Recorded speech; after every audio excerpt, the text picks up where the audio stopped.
নড়ায় ধরে থাকবো। সে পাকিস্তান হলে সুখের সীমা থাকবে না, তাহলে পাকিস্তান হলে সুখের সীমা না। গিরিয়ালা বাস বলো, গিরিয়ালা বাস ইঞ্চি ইঞ্চি করে যাবে। তারপর বলেছিল সারা কমিউনিস্টরা অশালীন, কমিউনিস্টরা অশালীন, অভদ্র। আমরা একটু বলতে চাই করো জোরে কমিউনিস্ট পার্টির তরফ থেকে, এই অশালীন আমাদের কথা ঠিক হয়েছে।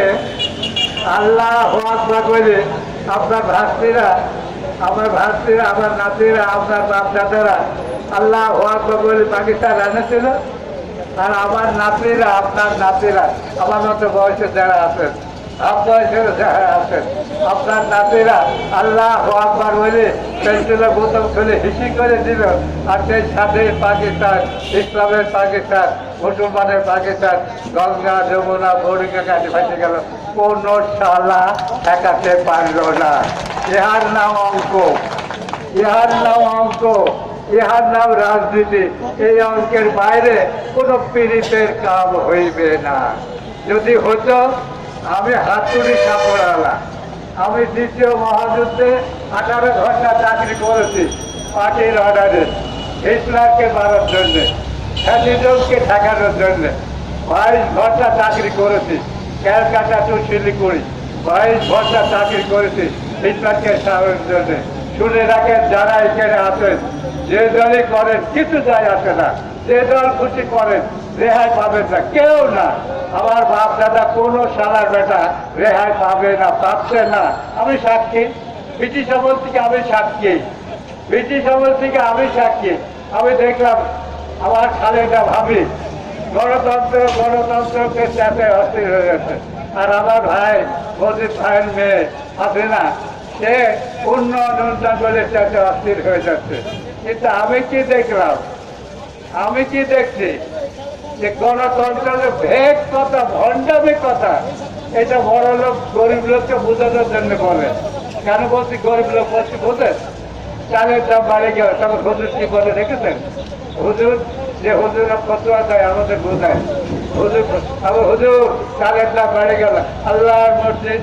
তাহলে হুজুর তেলের দাম বাড়ে গেল, আল্লাহর মসজিদ। তাহলে হুজুর কাপড়ের দাম বাড়েছে, আল্লাহর মসজিদ। তাহলে হুজুর আল্লাহর মসজিদ, তেলের দাম, কাপড়ের দাম, চালের দাম বাড়ে, আল্লাহর মধ্যে গার্মেন্টের শ্রমিকের মাইনা বাড়ুক, বলে না তা বাড়বে না। ওইটা আল্লাহ যার যার কপালে রেখেছে। আর ইনশাআল্লাহ আমার জিনিসের দাম বাড়বে, আল্লাহ বাড়ায়। আর আমার জিনিস আমি যখন কিনবো, আমি যখন বাজার যাবো, তখন আমার জিনিসের দাম বাড়বে না। তাই হুজুরের কথা শোনা যাবে? কি বলেন, যাবে? কখনো যাবে না, কখনো যাবে না। কোনো ফতোয়া শুনতে রাজি না আমি। আমি বিশ্বাস করি যে আমি কাপড় তৈরি করবো রাজশাহী সিল্কের শাড়ি। আমি শ্রমিক, আমার খরচে হাত, এই হাত দিয়ে আমি ওই টেরি শাড়ি তৈরি করবো। আমি তৈরি করার বাড়িতে যাই গল্প করবো বোর কাছে, কি বলে আজকে যা শাড়ির পাট টাক তৈরি করেছি না, হ্যাঁ তোমাকে বললে যা মানাতো না, আর ওই সালার বাটা বানাতো, তুই সালার বাটা বউকে এই গল্প শোনাস, তুই তো ওই শাড়ি কোনোদিন কিনতে পারবি? আমি তৈরি করবো ওই শাড়ি, আমার বউ পরবে না, ওই শাড়ি আমার মেয়ে পরবে না, ওই শাড়ি আপনার বোন পরবে না, আপনার বিবি পরবে না। পরবে কিনা? তৈরি করবে খসখসি আনা, আর তেল আর পরবে তেলিয়ানা। এই যদি সমাজ হয়, এই সমাজ, আমি যদি মন্ডল এই সমাজ লাঠি মেরে ভাঙতে চায়, এই সমাজকে ভাঙিতেই হইবে। এই সমাজ ভাঙা ছাড়া কোন পীড়িতের কথায় অবস্থা বদলাবে না। কিসের অবস্থা বদলাবে? অবস্থা কারা বদলাবে? সব তো শিক্ষিত লোক, সব তো ডক্টরেট, সব তো এমএ পাস, বালের কারো আছে, তারপরে অবস্থা বদলাতে দেখেন। শুনে রাখেন, বড় লোকের হাতে যতদিন ক্ষমতা, আমার বাপ দাদা 14 গোষ্ঠী এই সালার বেটারা ভোট দিতে, আপনার বাপনারা ভোট দিতেন, আপনারা ভোট দিতেন। ভোট দিয়ে কিনা কি আবার কি ম্যান করে কি বলছেন, আমাদের চাকরি দিতে হইবে। এটা দিলে চাকরি ফিরিতে কখনো না। আমার রেলের রাসায়নে আমি 17 বছর জেল খাটিছি, দুঃখ নাই, একটু দুঃখ নাই, একটু কষ্ট নাই। তাহলে এখানে আসলাম কি করে? আমি আসছি সমাজ ভাঙার জন্যে। যে তোমরা যুবকরা সমাজ ভাঙবা কিনা, সমাজ ভাঙাতে আগাবা কিনা, এইটি যুবকরা বলছে কিনা, এইটি শোনার জন্য কোন যুবক বক্তৃতা করবে না যে আমরা এই সমাজ ভাঙাবো, এই আইন মানি না, এই আইনের বিরুদ্ধে দাঁড়াবো। আমার রেশনে ব্রিটিশ আমলে রেশনে খুদ দিল, খুদ ফার্মিস খুদ। আমি আমার মাকে যাই বললাম কোকটা পাকিস্তানে ঝান্ডা তুললে, আমার মা বলতে হোক বাবা যদি কি কি বস্তা দাম দিলি, এই বস্তার মধ্যে কি, তাহলে কি তোর স্বাধীন পাকিস্তান, ইসলামের পাকিস্তান, মুসলমানের পাকিস্তানের খুদ চাল, তোরা মা বাবা চাল না তো খুদ, তাহলে এরই নাম পাকিস্তান, এরই নাম ইসলামের দেশ, এরই নাম মুসলমানের দেশ। এটা বলো না কেন? কমিউনিস্টরা তো এমনি বলে না, বলো হয় বাবা তোর কথাই ঠিক, এই ঝান্ডা মান্ডা হাত তুলিস নেই। তা আমার মা হাত ঝান্ডা তুলতে দেয়নি। আমি অফিসার সাহেবকে যাই বললাম যে মদিন সাহেব আপনি আমার দিয়ে নেই, আমি ইঞ্জিনে কয়লা মারা, বয়লারে কয়লা মারা শ্রমিক, হাতুড়ি সাফল পিটা শ্রমিক, আমি লেখাপড়া জানি না, আমি ম্যাট্রিক পাস করিনি, 6 7 পর্যন্ত পড়েছিলাম, কিন্তু আমি মেকানিজম জানি, আমি কয়লা মারতে জানি, আমি শ্রমিক, আমি কারখানায় উৎপাদন করতে জানি, অতএব আমার দাবি মানতে হবে। मोदी साहब बोलते আমাকে जय साला बागाली क्या बोलता है, তুমি সালা বেটা চাল খাওয়া আর আমার খোঁজ দিবা, কালকে যদি চাল না দাও কোনো একটা ট্রেন যাবে না, কোন সালা ট্রেন চালাবে আমি দেখবো। আমি ছাতা ছাগল হাতে করে 8-10 জন যুবককে লোহার রড হাতে দিয়ে লাইনের উপরে যাই দাঁড়ালাম। বুঝলে যুবকরা, আমার কাছে পীড়িতের বক্তৃতা করে হবে না, ভাঙতে পারবা কিনা, ভাঙতে পারবা কিনা, আগুন ধরাতে পারবা কিনা। আমি সাহেবের গায়ে আগুন ধরেছি কলকাতায়, আমি সাহেবের গাড়ি ভাঙেছি, কত গাড়ি ভাঙিয়ে দিয়েছি, মেনসার জোর হাত করে জট ব্রেক যাবে, যত ব্রেক ব্রেক বুঝতে পারি তারও ভাঙিয়ে দিলাম, ভাঙিয়ে দিতে জেল এমনি খাটিনি, জেল এমনি খাটাই নাই।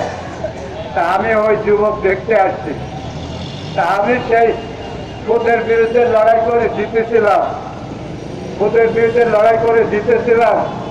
খুদের লড়াই বলে বই হয়েছিল, খুদের লড়াই বলে বই হয়েছিল ব্রিটিশ আমলে। আমি সেই আমলে লড়াই করেছি, 2 বছর আমার জেলে রাখেছে, আলিপুর জেলে দমদম দেবে।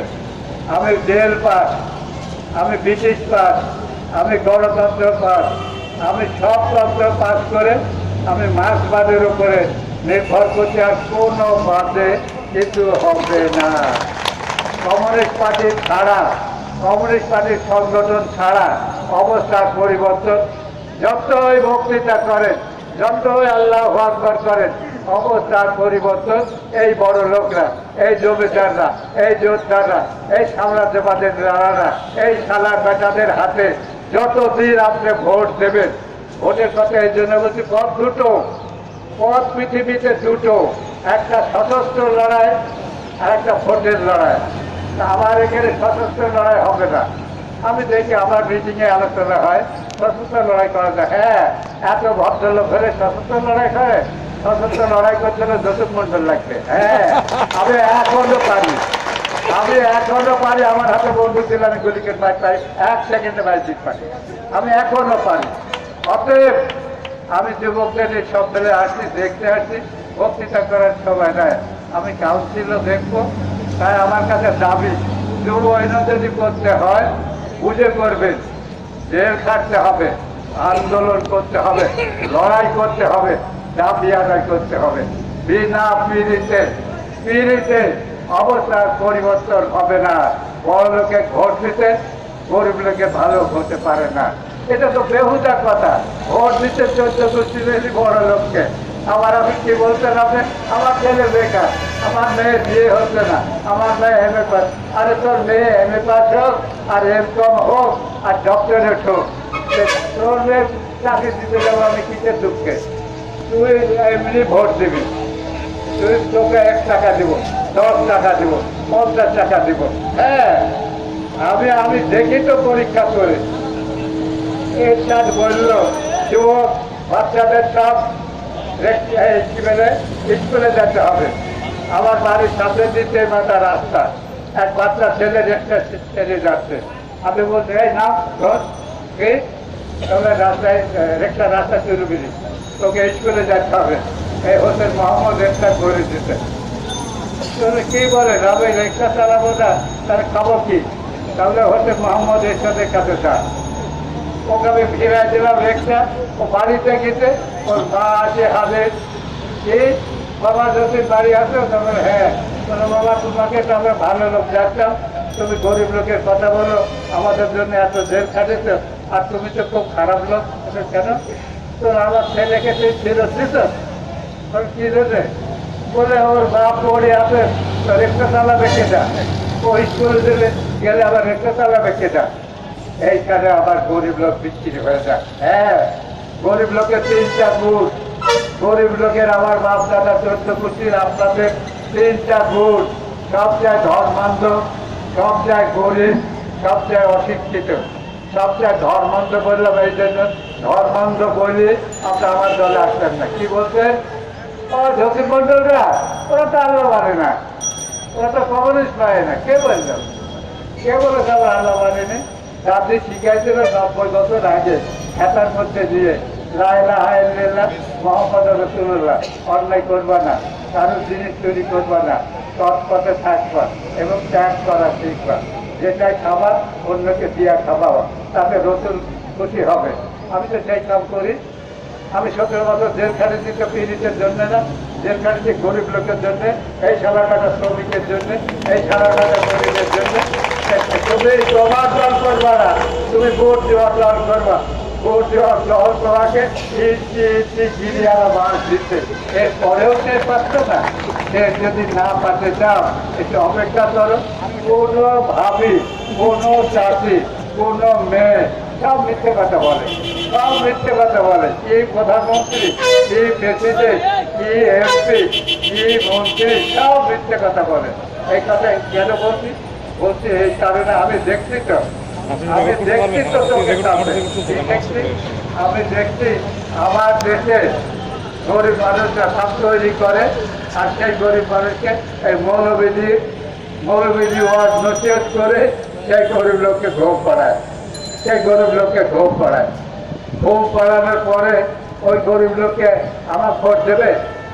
শুধু তাই না, শিক্ষিত যুবকদের কথা শুনে আরো বলে যায়। কত বলি, বহু সময় হয়ে গেছে, আপনারা বহু বক্তৃতা শুনলেন। যে আমি একটা কথা বলি, এত আমি আমার যুবকদের মিটিংয়ে আমি যে কারণে আসছি, সেই কারণটা হচ্ছে আমার দেশের যে অবস্থা, আমার দেশের যে অবস্থা, ঘুষ দুর্নীতি, বিনা ঘুষে চাকরি কারোর বাপের ক্ষমতায় কেউ দিতে পারে। ঘুষ জায়েজ হয়ে গেছে, ঘুষ নামাজের মতো খরচ হয়ে গেছে। নামাজ 1 ওয়াক্ত না পড়লেও চলবে, কাদা নামাজ আছে, কাদা নামাজ পড়বো। তারপরে বলেছিলাম কাদা নামাজ পড়েছি, মিটে গেল। কিন্তু ঘুষ এমনই জিনিস, নগদ গুনতে হবে।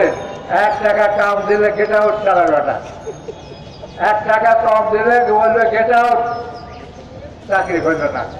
অতএব এই ঘুষ ছড়াতে হলে পিরিচ করে হবে না, লড়াই করতে হবে। লড়াই মানে কি? হ্যাঁ, আমার মতো হাতুড়ি সাবল নিয়ে লাইনে দাঁড়ায় বলতে হবে চাল দিবি তবে গাড়ি চলবে, চাল দিবি গাড়ি চলবে না। এই কথা বলা শিখতেই হবে, এবং এই কথা যতদিন না বলবেন ওই যুব ইউনিয়ন যুব ইউনিয়ন করতে আসবেন না।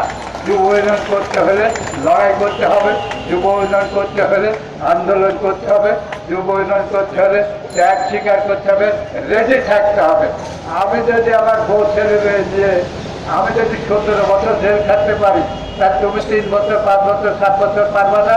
হ্যাঁ পারবা। যদি বলো যে আমার বউ ছেলে মেয়েকে কে দেখবে, আমার বউ ছেলে মেয়েকে কে দেখেছিল? 17 বছর আমার ছেলে মেয়েকে রেলের শ্রমিকরা দেখেছে, চাট মিলের শ্রমিকরা দেখেছে, ছোট মিলের শ্রমিকরা দেখেছে। বাসের চাঁদা তুলে খড়ি কিনে আমার বাসায় পাঠাচ্ছে। ঈদের সময় আমার ছেলেদের জামা কাপড় সমস্ত কিছু দিতে এই শ্রমিকরা। এই গরিব লোকের উপরে বিশ্বাস করতে হবে, গরিব লোকের যুবকের উপরে বিশ্বাস করতে হবে, হাতে নিতে হবে, শিখাতে হবে, মার্ক্সবাদ শিখাতে হবে, মার্ক্সবাদের অঙ্ক শিখাতে হবে। ওই যে যেটা বলতে পাবি এই অঙ্ক শিখিতেই হইবে। ধনী আর গরিব দুটো জাতের লড়াই হচ্ছে, আপনি কোন দিকে যাবেন ঠিক করেন। ধনী আর গরিব দুটো জাতের লড়াই হচ্ছে, আপনি কোন দিকে যাবেন ঠিক করেন। বড় লোককে ভোট দিবে, গরিব গরিবকে ভোট দিবে। হিসাব নিকাশ শেষ। আমার হিসাব হচ্ছে, আমার কমিউনিটির হিসাব হচ্ছে, বড় লোকের ভোট দেবে, গরিব গরিবে। ভোটের কথা এই জন্য বললাম, রাবে আসার সময় একজন বলছে, এক রিক্সাওয়ালা বলছে, ও জসিম ভাই কোথায় যায়? তাহলে ঢাকায়। কেন? তাহলে যুবকদের মিটিংয়ে। যুবকদের? তাহলে হ্যাঁ, একটু ভালো করে বলেন, যুবকরা তো আঘাত করে, একটু ভালো করে বলেন। তাহলে তো আমাকে থামালে কেন? তোমরা একটা কথা বললে, বলে কি? বলে আমার তো চাল ডাল তেল এসব তো দাম কমলোই না, আমার এসবের জন্য টাকা পয়সাও কিছু সাহায্য কিছু পেলাম না। তারপরে আমার এখন চলছে যে চাল ডাল তেলের দামটা কমলোই না। এখন আমার যুবকদের ইয়ে কি বলে ইয়ে বিদেশে যেটা যাচ্ছ সেই টাকাও বলে চুরি হয়ে যাচ্ছে, সেই টাকাও বলে আবার চুরি হয়ে যায়। তাহলে তো তুমি সালার বেটা ভোট দাও বড় লোককে। ওই কথা তো বলছিলাম, এখন কি তোর আবার ভোটও তো বন্ধ হয়ে গেছে। আমি ভোট দিতে গেছিলাম চেয়ারম্যানে, যাই দেখলাম বললো যে তোমার রাস্তা হবে না। ভোট দিয়ে কখন হয়ে গেছে সালার বেটা? এখন আসছে? আগে হয়ে গেছে। বললে ভোটও ছিল, সেটাও গেল। তাহলে এইবার আমার দলে আসবা কিনা? এইবার আমার দলে আসবা কিনা? আর কোন দল বাকি আছে? কোন দল বাকি থাকলো? এইবার আসবা কিনা? এইবার আমার দলে আসবা কিনা? আমার দলে যতদিন না আসবা, ইহাই হইতে থাকবে, ইহাই করিতে থাকবে। ইহাকে বদলাতে হলে ভোট দিতে হবে গরিব গরিবকে, গরিব গরিবের পার্টিকে, গরিবের পার্টি কমিউনিস্ট পার্টি, সেই কমিউনিস্ট পার্টি আসতে হবে, ভোট দিতে হবে। কোনো পীড়িতের কারবার এখানে হইবে না। অতএব আমরা এখানে আমি শেষ কথাটা আপনাদের বলি, তোমাদের বলি। শেষ কথা হচ্ছে, আমার বয়স শেষ। আমার মাঝে মাঝে মনে হয় মরে যাবো, মাঝে মাঝে মনে হয়, আমার মাঝে মাঝে মনে হয় যে এখনই মরবো কিসের জন্য। এই সালের মাঝে বড় লোকের অবস্থা দেখি তারপরে মরবো, এইটা মাঝে মাঝে মনে হয়। হ্যাঁ, আমার শেষ দাবি তোমাদের কাছে যে যারা যুবক আছে, একবার আমরা যদি 90 জন ব্রিটিশ কাঁপাতে পারি, আমরা যদি 90 জন কলকাতা কাঁপাতে পারি, আমরা 90 জন পাকিস্তান ভাঙতে পারি, এ আজাদি ছুটা হয়, রাজা ঢোকা হয়। আমরা বলেছিলাম, কমিউনিস্টরা বলেছিল, তখন কি বললো? সব শালা কমিউনিস্টের, সব শালা কমিউনিস্টের। সেই সাথে পাকিস্তান রাখতে পারো নাই, সেই পাকিস্তান থাকে নাই। তাহলে অঙ্কে কি বলে? কমিউনিস্টরা যা বলেছিল ঠিক। অতএব কমিউনিস্টের পথ ছাড়া, মার্ক্সবাদের পথ ছাড়া অন্য কোনো পথে, অন্য কোনো পন্থায় অবস্থার গরিবের বদল কোনো শালা করতে পারেনি, কোনো শালা করতে পারবে না। আমরা ওইটা বিশ্বাস করিনি বলি এই সমাজ ভাঙার জন্যে দেখতে আসছি কত হাতিয়ার তৈরি হয়েছে। হাতিয়ার তৈরি হলে আমি এক জ্যোতি মণ্ডল আর একটা শেষ লড়াই করে আমি মরতে চাই, এই বলে আপনাদের সবাইকে অভিনন্দন জানাই। আমার কথা এখানে শেষ করি। জয় হোক প্রয়োজনীয় মানুষের, জয় হোক গরিব মানুষের।